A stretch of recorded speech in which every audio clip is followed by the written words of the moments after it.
আসসালামু আলাইকুম ওয়া রাহমাতুল্লাহ নাহমাদুহু ওয়া নুসাল্লি আলা রাসূলিহিল কারীম আম্মা বা'দ। আজকের এই দর্সে আমরা আলোচনা করব মাফকুদ সম্পর্কে। যদি কোনো ব্যক্তি হারিয়ে যায় তাহলে তার সম্পত্তি কি করা হবে এবং সে যদি অন্য কারো উত্তরাধিকারী সম্পদ পায় সেই ক্ষেত্রে তার হুকুম কি হবে, বিধান কি হবে, সেই বিষয় নিয়ে আমরা আজকের এই দর্সে বিস্তারিত আলোচনা করব ইনশাআল্লাহ। ফাসলুন ফিল মাফকুদ, মাফকুদের ফসল বা মাফকুদের অনুচ্ছেদ। প্রথমে আমরা মাফকুদের আবিধানিক অর্থ জানবো। আল মাফকুদু ফিল লুগা, মাফকুদের আবিধানিক অর্থ হচ্ছে বমানা আদ-দাইউ ইয়াকালু ফাকাদতু শাইআ ইযা আদিমতুহু আও দাআতুহু। যখন কোনো জিনিস আমরা হারিয়ে ফেলি, কোনো জিনিস আমাদের কাছ থেকে হারিয়ে যায়, চলে যায়, ছুটে যায়, তখন সেই ক্ষেত্রে কি বলা হয়? দায়া বলা হয়। ক্বালা আল্লাহু তাআলা, এই ক্ষেত্রে মাফকুদ বা এর মূল যে ধাতু রয়েছে সেই ধাতু থেকে কোরআনের মধ্যেও এই শব্দের ব্যবহার হয়েছে।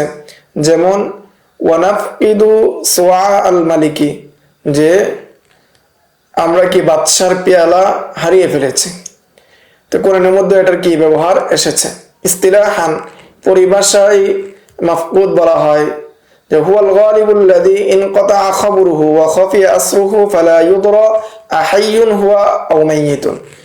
যে পরিভাষায় মাফকুদ বলা হয় বা হারানো ব্যক্তি বলা হয় ওই ব্যক্তিকে যার বিষয়ে কি নিশ্চিত হওয়া যায় বা জন্যে গালেব হয়ে যায়, যে তার কোনো খবর পাওয়া যায় না, তার কোনো আসর বা চিহ্ন পাওয়া যায় না, এবং এটাও জানা যায় না সে কি আসলে জীবিত আছে না মৃত আছে, এই বিষয়ে কোনো ধরনের হদিস পাওয়া যায় না, তাকে পরিভাষায় মাফকুদ বলা হয়।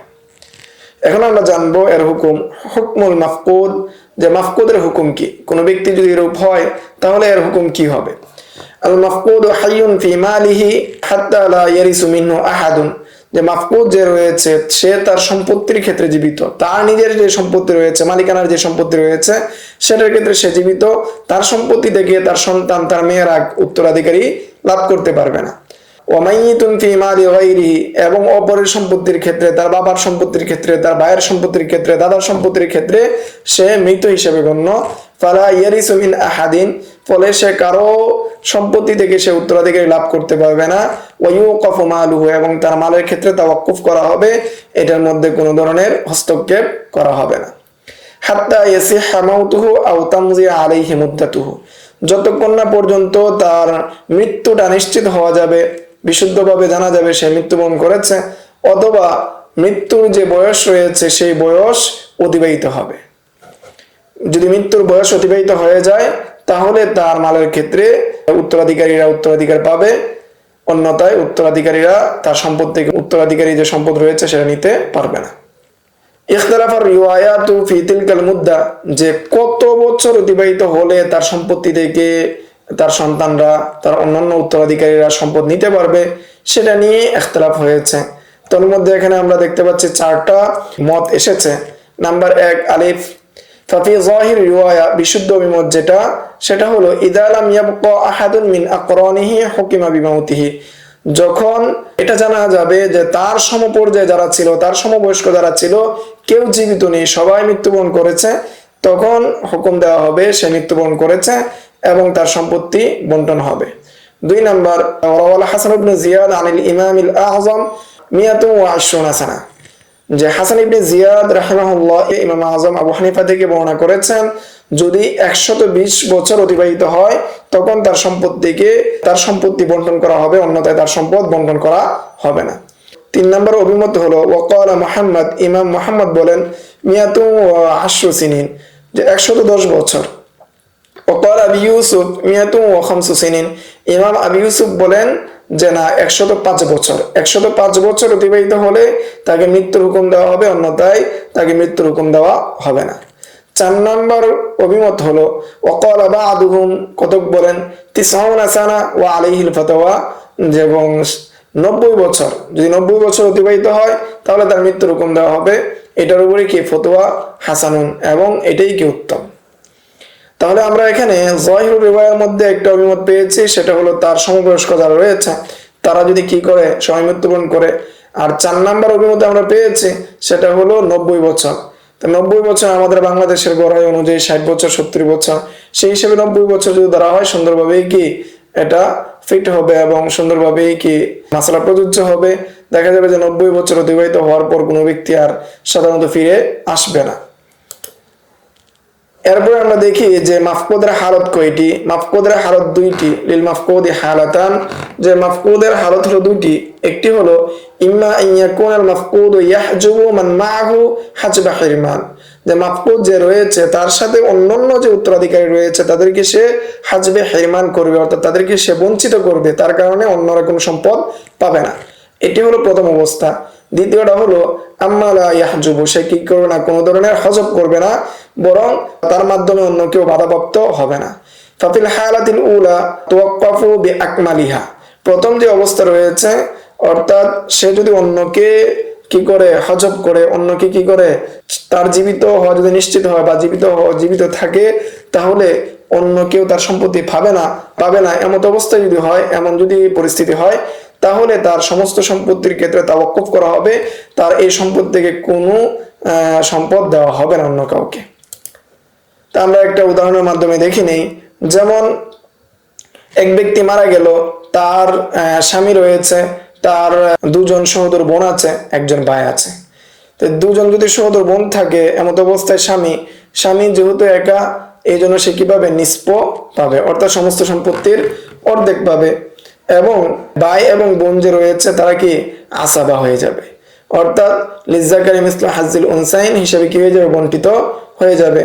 তখন আমরা এখানে ফোর্স পাই আমরা হলো নিস, অর্থাৎ প্রথমে আমরা মাসলা করলাম দুই দ্বারা মাসলা করার পর আমরা স্বামীকে দিয়ে দিলাম এক, বাকি যে এক রইল, এই এককে আমরা কি করতে পারছি না, তাদেরকে অর্থাৎ দুই বোন এক ভাইয়ের মধ্যে বন্টন করতে পারছি না।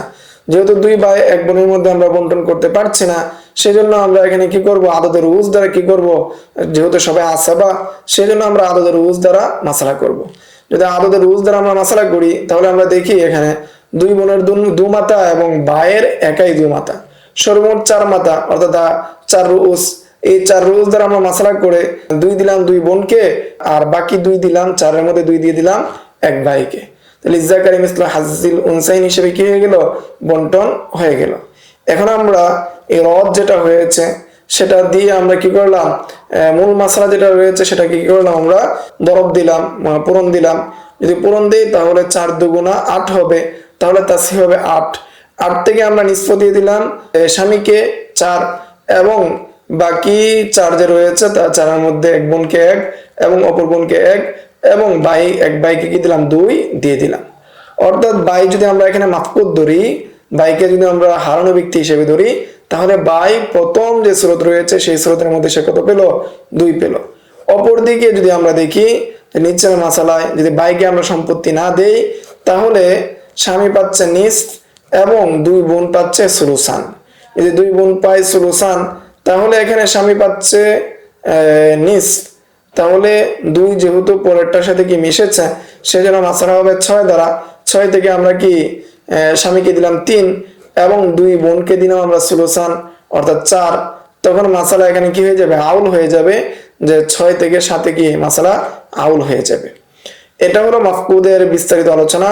অর্থাৎ মাফকুদ ব্যক্তি যে রয়েছে, তার যে সম্পত্তি রয়েছে সেই সম্পত্তি কোনোভাবে বন্টন করা হবে না 90 বছর অতিবাহিত হওয়ার আগ পর্যন্ত, এবং সে যে অন্যদের কাছে সম্পত্তি পাবে সেই সম্পত্তির ক্ষেত্রে কি করা হবে, যদি আমরা কি দুভাবে আমরা হিসাব করি, তাহলে যখন সে হাজবে হিরমান করবে অপর কাউকে, তখন তার সমস্ত সম্পত্তি কি তাওয়াক্কুফ করবে।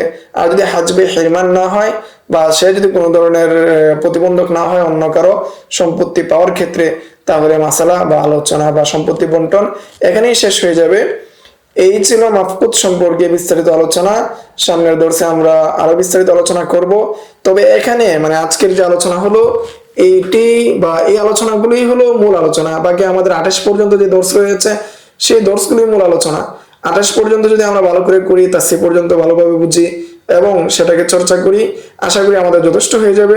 বাকি আরো 2টা অতিরিক্ত আলোচনা হলো সামনের দর্শগুলোর মধ্যে, আরো 7টা দর্শ রয়েছে। সেটা যদি আমরা সুযোগ পাই তাহলে আমরা সেই দর্শগুলো ভিডিও আকারে দিব, আর যদি সুযোগ না পাই সেটা আমাদের পিডিএফ আকারে আপনাদের সামনে পেশ করব। আপনারা যদি মোতালা করেন আশা করি সম্পূর্ণ বুঝতে পারবেন। তোর মধ্যে রয়েছে জাউল আরহাম সম্পর্কে আলোচনা এবং প্রাসঙ্গিক উকিল ফারায়েজ, মুনাসাখা এবং কি তাখারুজ, এই সম্পর্কে আরো কিছু এই 5-7টা দর্শের মতো 3টা বিষয় 5-7টা দর্শে আলোচনার মধ্যে বিষয় রয়েছে, সেটা নিয়ে আমরা সুযোগ পেলে ইনশাআল্লাহ বিস্তারিত আলোচনা করব। আজকের দর্স এই পর্যন্তই। আসসালামু আলাইকুম ওয়া রাহমাতুল্লাহ। يؤتي الحكمة من يشاء ومن يؤت الحكمة